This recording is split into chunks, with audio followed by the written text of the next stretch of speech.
Hello everybody, my name's Will Starr. I'm one of the lecturers here at the School of Health and Life Sciences. I'm also a member of the Biopsychosocial Module teaching team. So I've developed this PowerPoint to sit alongside the PowerPoint on the system regarding the musculoskeletal system. This is basically an expansion of that PowerPoint. It's not as instead of, it's as well as. So in this PowerPoint here, we're going to look at skin and pressure damage and wound healing. Normally when I teach in class, I like to use lots of visual aids to make things a little bit more interesting, get your attention. And I'm going to try and do this through social isolation. I'm not sure how well it'll work, but I'm sure you'll all tell me in the near future. Like I say, normally I'll do this in class on like a visual level. I'm not sure how well it's going to transfer over to the big screen, but we'll soon find out. And can I just point out, due to social isolation, all the special effects were completed by myself in my kitchen, so they won't be of the best quality, but I hope you enjoy it anyway. So this official picture of the skin here shows the layers of the skin, the epidermis, the uppermost layer, the dermis, the layer that sits just below the epidermis, and the hypodermis. It also shows some of the structures associated with the skin itself, things like your hair follicles, your sweat glands, connective tissue, fat and the blood vessels supplying the skin. So think of it this way, the structure of skin. This is something I'd use in the classroom setting, so I'd use this to show the structure of skin.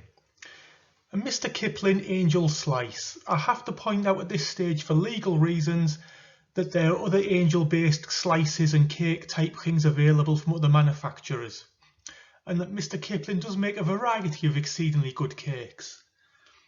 So here I use this to demonstrate the structure of the skin, because like the skin itself, it has three layers. We have the epidermis, the outer layer. The white icing is your epidermis, the outermost layer. The dermis, the yellow sponge, the layer below the epidermis. Then the hypodermis, sometimes referred to as subdermis, the pink layer of sponge at the lower end of the cake, sorry. Hopefully this example will become more relevant as we move on through the PowerPoint. So now we can briefly look at wound healing. So wound healing and closure of wounds occurs in a twofold manner. So wounds start to heal and close from the bottom of the wound and also from the sides of the wound. So if we look from the bottom, as the wound heals from the bottom upwards, as you can see in this example here, you've got some cakes been put in the oven, and as the cake starts to bake, it rises up. So this is how the new cells build from the bottom of the wound up over to help reduce the size of the wound, fill the wound and create new cells and new tissues. And the wound will also heal from the sides towards the centre. So here you can see how the wounds are closing from the sides into the centre. This link takes you to a YouTube video which demonstrates wound healing in a lot more detail than I've shown here. So now we're going to look at the effects of pressure and pressure on the body. So pressure applied to an area will significantly reduce blood flow to the area under pressure. Think about what we do when we measure blood pressure. You put the cuff on somebody's arm, you inflate the cuff, you apply pressure to that cuff, and you apply enough pressure to that cuff to stop blood flow. So here you're applying pressure to an area of the body. Pressure damage and the effects of pressure are very similar. So if you think you've got normal blood flow through some part of the body, we apply some pressure to that area, and that'll probably reduce the blood flow. So not as much blood will be flowing through the venous system or the arterial system to supply that part of the body. Once we remove the pressure, blood flow will be restored back to normal, so normal blood flow will resume. So think about this in a little situation as this animates. As the blood's flowing through the body, once pressure is applied to that area of the body, the blood flow becomes significantly reduced. This means that the blood won't be able to supply that area of the body with a full supply of nutrients and oxygen it needs, and this can lead to tissue damage. So I'll give you an example. If you're laid at home in bed, you'd probably be quite comfortable. You could probably lay there for hours and hours. But what about if you were laid on a hard wooden floor or laid outside on the pavement? How long do you think you could lay there before you start feeling uncomfortable, feeling painful? That's because the bed is giving you some degree of support through the mattress. If you're on a completely hard surface, you're not getting that support. So there's a greater amount of pressure being applied to the area of the body being compressed. So think of this in relation to patients, hospitalised patients specifically. In places like ITU where patients are sedated, they won't be able to say, sorry, I'm getting uncomfortable now, can you move me, or move themselves slightly. Even as you're probably sat here listening to me rabbit on during this PowerPoint, you're probably making very slight movements in position without even thinking about it. So these slight movements are helping to relieve the pressure for a short period of time. Another example might be thinking about the soles of your feet. You spend the majority of your time, especially on placement on shift, stood up. But even as you stand, you're walking, so you're moving. So as you lift your foot off the floor, that's completely relieving the pressure. Only might be for a second or so, but it's allowing blood to flow through normally before pressure is reapplied. So we're looking at the effects of pressure in a little bit more detail now. Skin blanches to pressure. So when you apply some pressure to your skin, the skin will blanch white. Then as the pressure is released, the skin will return to its normal colour. Have a little try of this yourself. Push your thumb into the palm of your opposite hand. Or if you're really clever, the same hand. Leave it there 5-10 seconds and let go. What happens? You'll notice the palm of your hand is blanched and your thumb's also probably blanched due to the pressure being applied. This is due to the reduced, or if you put enough pressure on, the complete stop of blood flow to that area. Once you release the pressure, blood flow is restored and then the skin retains its colour. So here in this example you can see they're applying pressure to an area of skin, it's blanching, pressure is released and it's going back to its previous colour. Sorry. One of the key tests you may do in practice, if someone's got an area of red skin, especially on the heels or sacrum, you might apply pressure. And if the skin blanches, the skin is fine. If the skin, you apply pressure and the skin area stays red, doesn't blanch to pressure, that would be a grade 1 pressure sore. So we've discussed pressure on the skin, but what happens when this pressure is not released? The pressure is maintained. So if I said for you, for example, push your thumb onto the table, a hard solid surface, a table, the floor, the wall even. Yes, that's going to stop the flow of blood. But after a little while it'll become a little bit painful, so you release your thumb off there, release the pressure, get the blood flowing back again. But if you didn't do this, what do you think would happen? If you've got a reduced blood supply to an area of tissue, or even you've got that much pressure on that area of tissue, you've got no blood supply, what do you think that's going to do to the tissues around that area? It's going to starve them of oxygen and nutrients that they need to survive. It will cause tissue damage and eventually tissue death and tissue destruction, which is the point I've just made. So here this schematic shows how initially the area of pressure will just affect the very top areas of skin. But if the pressure is maintained on the same area, more and more areas below that will become affected, become damaged, end up breaking down. This will lead to pressure sores, pressure ulcers, pressure damage, call them what you will.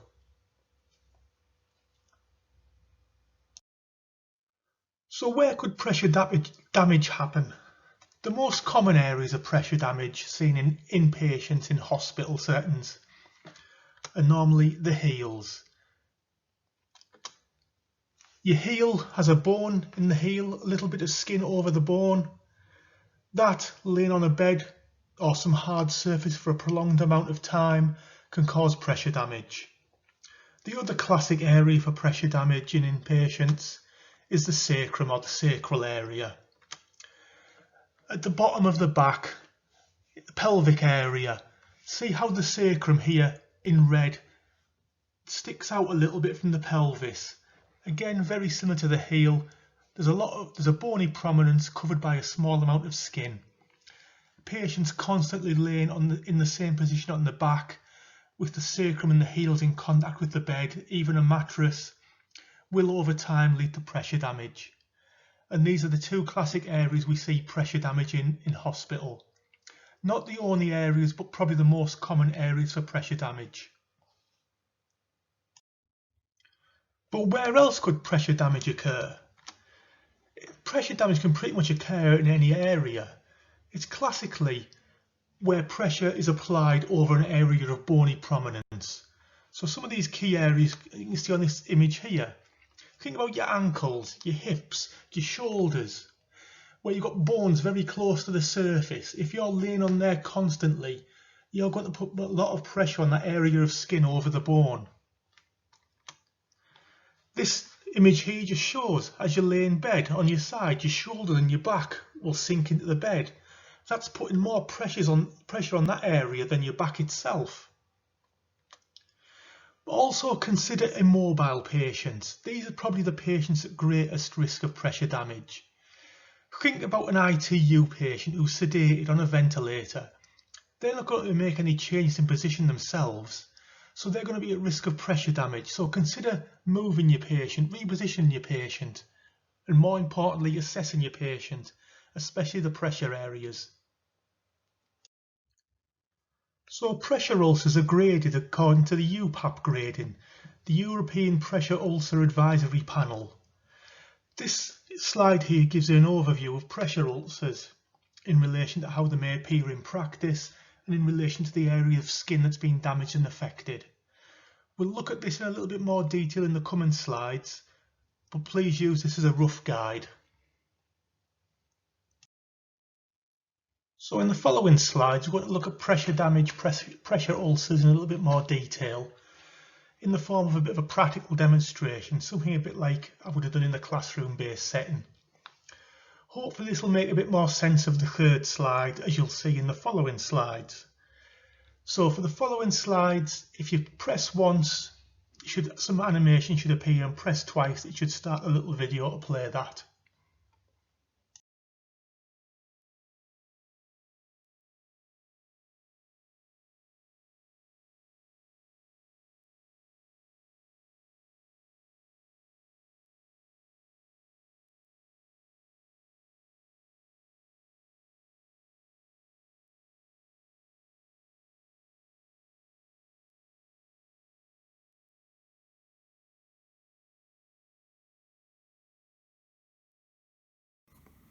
Okay, so we'll look at grade 1 pressure damage now.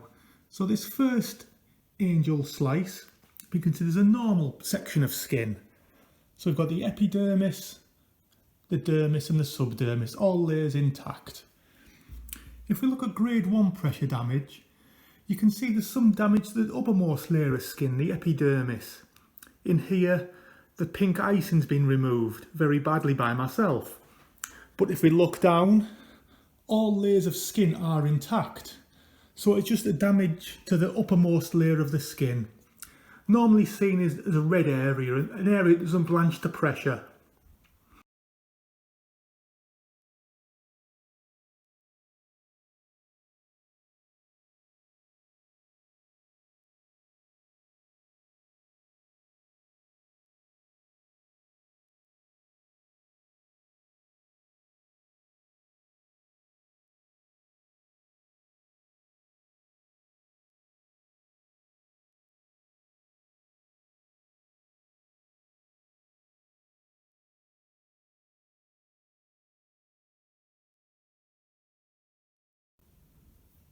So if we think of a grade 2 pressure sore, here we've got the normal appearance of the skin, with all layers intact and present. In grade 2, you have a partial thickness skin loss. So here, can you see, if we move down slightly, now get my angles right, that we've lost the uppermost layer of the skin. We've lost the epidermis. So that would be classed as a grade 2 pressure sore.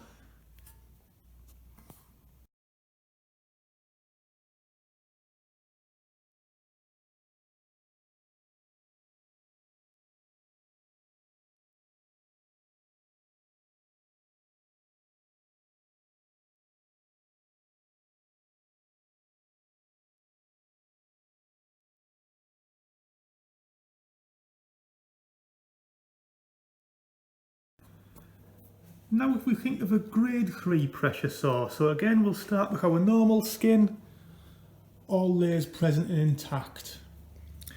In a grade 3 pressure sore, you've got significant damage. You've got full thickness skin loss.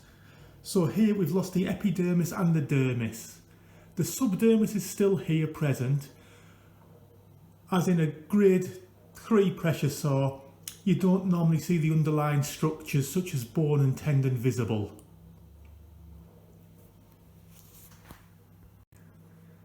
Now moving on again, we'll look at the grade 4 pressure ulcer.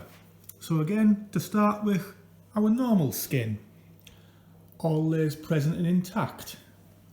In grade 4 there's been significant tissue loss, full thickness tissue loss and damage down, so lower visible structures are visible.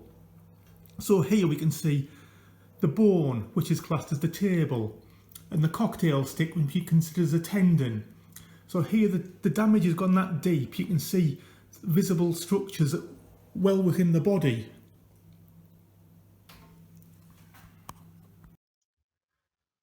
So in practice, how do we prevent pressure damage from occurring?